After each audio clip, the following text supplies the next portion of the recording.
नमस्कार, मैं हूं सौरभ श्रीवास्तव। उत्तर प्रदेश विधानसभा चुनाव के तारीख के ऐलान के बाद तमाम राजनीतिक पार्टियों के उम्मीदवारों की लिस्ट जो है वो सामने आने लगी है। ऐसे में अगर सत्ताधारी भारतीय जनता पार्टी की बात करें तो बीजेपी ने भी 107 उम्मीदवारों के नाम का ऐलान कर दिया है। इस लिस्ट में 2 चरणों के 105 उम्मीदवारों के अलावा मुख्यमंत्री योगी आदित्यनाथ और डिप्टी सीएम केशव प्रसाद मौर्य का भी नाम है। मुख्यमंत्री योगी आदित्यनाथ को गोरखपुर की शहर सीट से विधानसभा का उम्मीदवार बनाया गया है, जबकि केशव मौर्य की अगर बात करें तो उन्हें प्रयागराज के सिराथू विधानसभा सीट से भारतीय जनता पार्टी ने अपना उम्मीदवार बनाया है। हम आपको बता दें, जैसे ही सीएम योगी आदित्यनाथ के गोरखपुर का नाम जो है, गोरखपुर शहर से विधानसभा सीट से चुनाव लड़ने का नाम क्लियर हुआ, उसके बाद से ही विपक्ष की अगर बात करें तो मुख्य रूप से विपक्षी पार्टी जो समाजवादी पार्टी है, उनके मुखिया अखिलेश यादव ने भी ये आरोप लगाया कि जनता से पहले ही उनकी पार्टी ने ही योगी आदित्यनाथ को उनके घर यानी गोरखपुर भेज दिया है। लेकिन योगी आदित्यनाथ को भारतीय जनता पार्टी ने गोरखपुर क्यों भेजा है, इसके पीछे भी कई कारण हैं। हम आपको बता दें कि जैसे ही चुनाव नज़दीक आते ही भारतीय जनता पार्टी के लगभग 3 मंत्री समेत कई विधायकों ने पार्टी छोड़ के समाजवादी पार्टी का दामन थामा। उसके बाद के बीजेपी की जो केंद्रीय चुनाव समिति की बैठक, लंबे दौर की बैठक दिल्ली में हुई, लंबी बैठकें हुई, जिसके बाद बीजेपी ने अपनी चुनावी रणनीति में बदलाव किया। हालांकि अंतिम दम समय तक यही अटकलें थी कि सीएम योगी आदित्यनाथ जो है अयोध्या से ही विधानसभा का चुनाव लड़ेंगे, लेकिन जिस तरीके से अंतिम दौर में बगावती कुछ नेताओं ने तेवर दिखाया और समाजवादी पार्टी में शामिल हुए, उसके बाद बीजेपी ने अपनी कई चुनावी रणनीति में बदलाव किया है और उसके बाद गोरखपुर से योगी आदित्यनाथ का नाम फाइनल किया है। गोरखपुर से नाम फाइनल करने के पीछे की बड़ी वजह यह है कि अगर योगी आदित्यनाथ केवल अयोध्या से चुनाव लड़ते तो समाज में ये संदेश जाता कि भारतीय जनता पार्टी केवल हिंदुत्व के मुद्दे पे चुनाव लड़ रही है, क्योंकि जिस तरीके से ओबीसी नेताओं ने अभी पार्टी को छोड़ा है, ऐसे में सर्व समाज को लेकर चलने के लिए भारतीय जनता पार्टी के पास एक बड़ी जिम्मेदारी है। यही वजह, पहली वजह यह है कि योगी आदित्यनाथ अयोध्या की जगह अब गोरखपुर से चुनाव लड़ रहे हैं। दूसरी वजह यह है कि जिस तरीके से अगर योगी आदित्यनाथ अब गोरखपुर की विधानसभा सीट से चुनाव लड़ रहे हैं तो ये पूर्वांचल पे इसका असर होगा। अगर साथ ही अभी स्वामी प्रसाद मौर्य जो कैबिनेट मंत्री थे वो सपा में शामिल हो गए हैं, गोरखपुर शहर से ही लगता हुआ पडरौना सीट है जहां से स्वामी प्रसाद मौर्य लगातार जीतते आए हैं, तो उस पर भी वो भी प्रभावी न हो, इसलिए गोरखपुर से ही योगी आदित्यनाथ को उम्मीदवार बनाया गया है। हम आपको बता दें,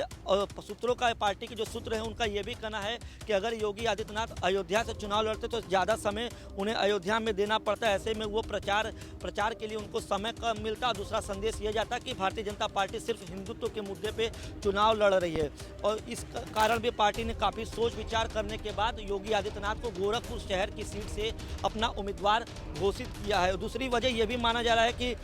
गोरखपुर शहर से सीट से चुनाव लड़ने के पीछे का कारण यह भी है कि स्वामी प्रसाद मौर्य जो अभी बागी हुए हैं भारतीय जनता पार्टी से, उनकी जो एक छवि है या उनके जो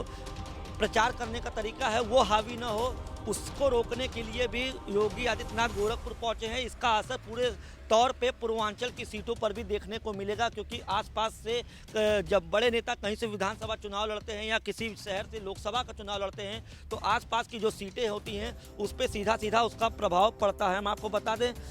पार्टी ने गोरखपुर से जो उनको अब चुनाव लड़ाने का फैसला लिया है, उसके पीछे की वजह यह है कि 2017 में जब योगी आदित्यनाथ ने इस्तीफा दिया था बतौर सांसद और वो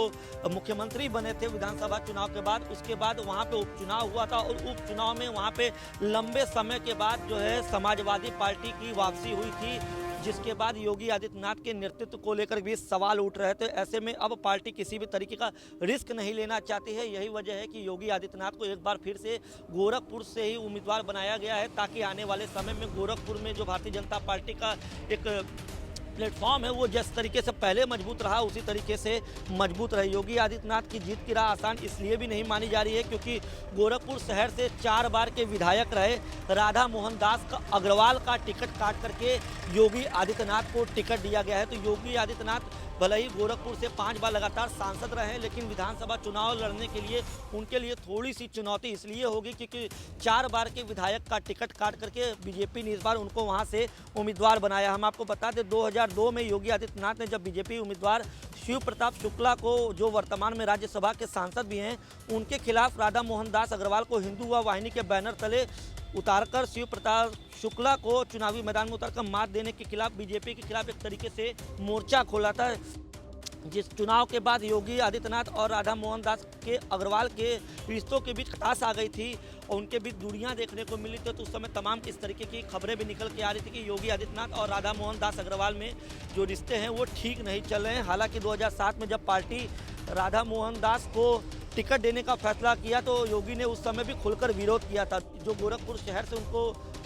अब उम्मीदवार बनाया गया है, तो वो नेताओं से जो इनके खटास चल रहे थे, जैसे राधा मोहन दास अग्रवाल हो गए, इन तमाम जो नेता का भी हमने नाम लिया, उनसे उनको पार पाना उनके लिए भी एक चुनौती होगी। हालांकि बीजेपी ने इस सीधे तौर पे उनको इसलिए गोरखपुर भेजा है क्योंकि गोरखपुर उनका एक क्षेत्र रहा है, हिंदुत्व की एक उनकी वहाँ पे छवि रही है, लगातार वो 5 बार सांसद रहे हैं। अगर केवल अयोध्या या हिंदुत्ववादी जो तरीके से अगर उनको उम्मीदवार बनाया, अयोध्या, काशी या मथुरा की अगर बात करें जो लगातार अटकलें चल रही थी, अगर वहाँ से उनको उम्मीदवार बनाया जाता तो समाज में ये संदेश जाता कि भारतीय जनता पार्टी सिर्फ और सिर्फ हिंदुत्व के बल पे राजनीति कर रही है और हिंदुत्व के मुद्दे पे चुनाव लड़ना चाहती है। लेकिन जिस तरीके से